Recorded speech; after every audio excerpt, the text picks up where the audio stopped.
Bonjour à tous, je suis Marina et je vous emmène avec moi dans mes balades de bonne aventure ou de bonnes aventures. Je suis plutôt une énergie spécialisée sur le verbe, la communication, le fait de favoriser le lien social d'une manière générale et plutôt en recherche d'amélioration. Nous allons démarrer en nous connectant au monde des cristaux, pierres et cristaux.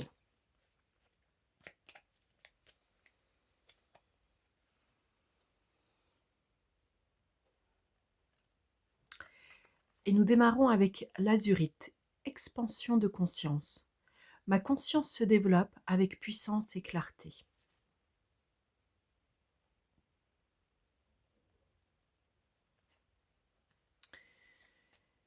Je l'ai déjà précisé dans d'autres vidéos et je le remets ici encore une fois.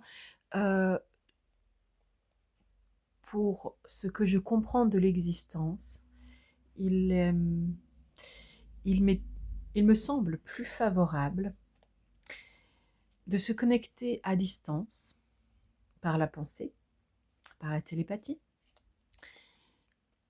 au monde des pierres, des cristaux.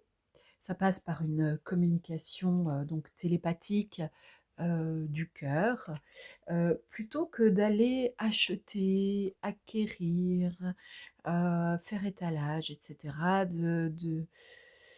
de morceaux des entrailles de la terre. Donc nous sommes avec l'azurite. Il y a la pierre des fées, la chance. Je suis ouvert, ouverte, et je reçois toute la bonté que l'univers a à m'offrir, à tout moment et de toutes les manières. Pierre des fées et azurite sont avec nous.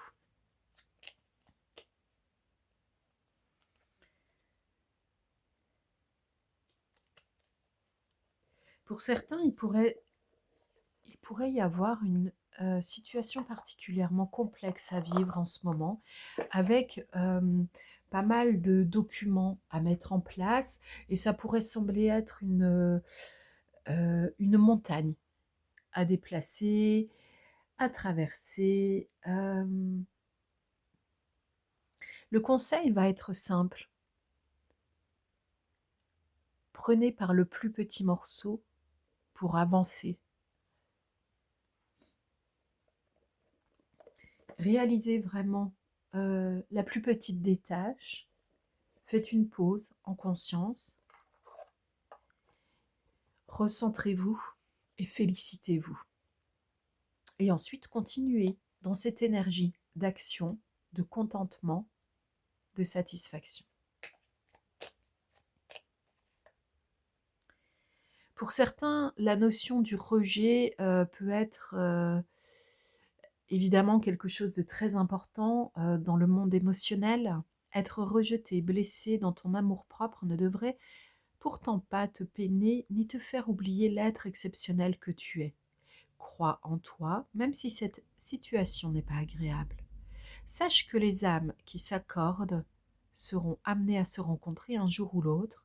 Celle qui te correspondra est en chemin. La notion du rejet est en général désagréable pour n'importe quel être humain. Cependant, pour des personnes particulièrement sensibles, conscientes, lucides, il y a une sorte de dystopie qui se met alors en place dans la propre existence de la personne et qui donne plus d'importance à ce que le rejet génère. Il y a une sensibilisation extrêmement forte à la peur du rejet et au rejet lui-même. En général, ce sont des personnes qui ont une façon de vivre quand même un peu différente. Vous n'êtes pas dans le lot à 100% de la moyenne humaine. Vous êtes dans un autre lot. Et quand vous apparaissez dans ce lot moyen de la population humaine, c'est parce que vous portez des masques et vous avez envie d'appartenir à un groupe, à un clan, d'être reconnu comme appartenant à un groupe, à un clan. Le rejet peut être synonyme de je ne t'aime pas ou je ne te vois pas, je ne te calcule pas, je ne te soutiens pas, je ne suis pas là pour toi, et bien d'autres phrases. Le rejet, c'est vraiment une blessure émotionnelle d'importance et qui peut même vous amener à avoir une posture physique précise, de même que la blessure d'humiliation et ainsi de suite. Pour les 5 blessures de l'âme, les blessures émotionnelles de base de tout être humain, euh, lisez les travaux de Lise Bourbeau, qui est celle qui les a théorisés à la base. Il me semble que c'est, surtout dans l'époque où l'on vit, il est plus simple, si on peut, de retourner à l'origine des informations. Elles sont moins délayées dans du à peu près, du on dit, et du j'ai besoin de briller en m'appropriant quelque chose que je n'ai pas intégré pourtant.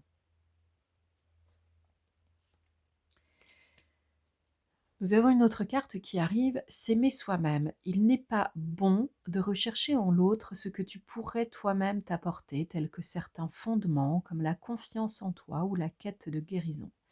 Cela te permettra d'éviter de prendre un chemin dirigé par un manque général ou une frustration. S'aimer soi-même n'est pas un acte égoïste, c'est une prise de conscience qui consolidera ta force intérieure. Alors évidemment que l'acte égoïste est à rayer des buts que l'on peut avoir quand on recherche des pistes d'amélioration individuelle. Euh, S'autoriser à se reconnaître soi-même et à s'apprécier soi-même comme on pourrait apprécier un ami, une amie, c'est loin d'être égoïste. De toute façon, c'est simple pour savoir si vous êtes en train de devenir égoïste ou si vous êtes en train de commencer à vous aimer vous-même. Observez votre vocabulaire.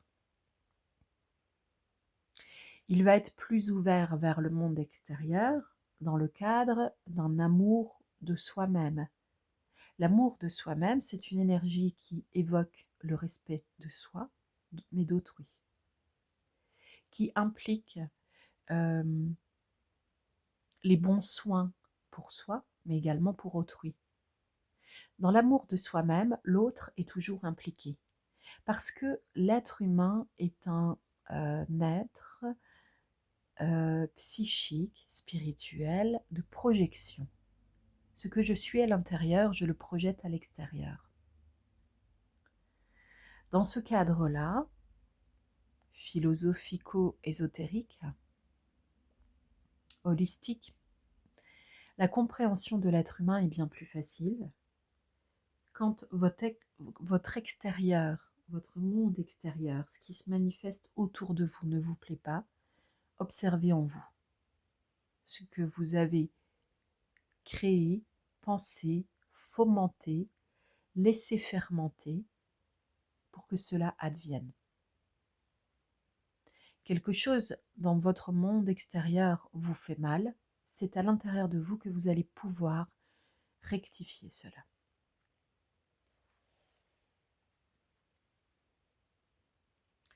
Parfois, en effet, pour se libérer de conditionnements de pensée, il y a des épreuves, du courage à déployer. Cela ne vient pas forcément en quelques secondes, c'est vrai.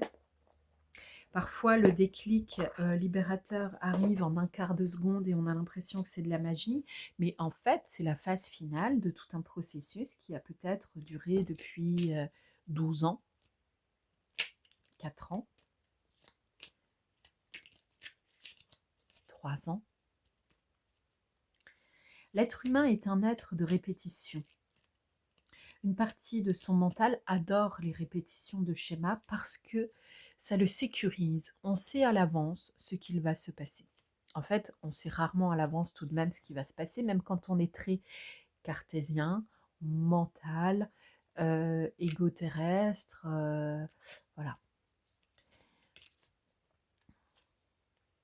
Ambition.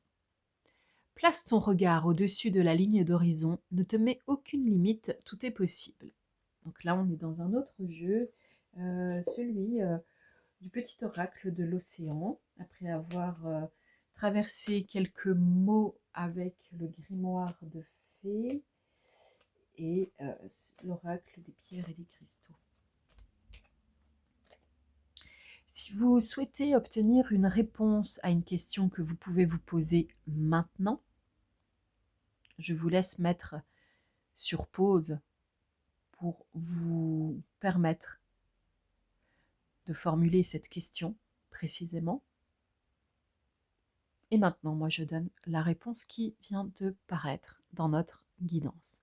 Optimisme. Après chaque tempête, le ciel s'éclaircit. En d'autres mots, c'est un oui tonitruant.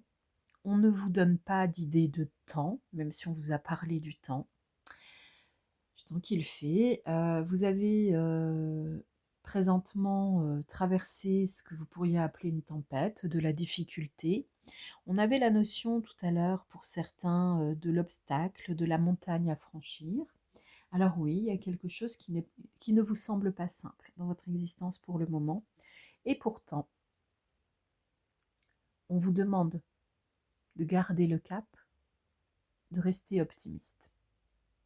La réponse positive est en marche vers vous. À bientôt.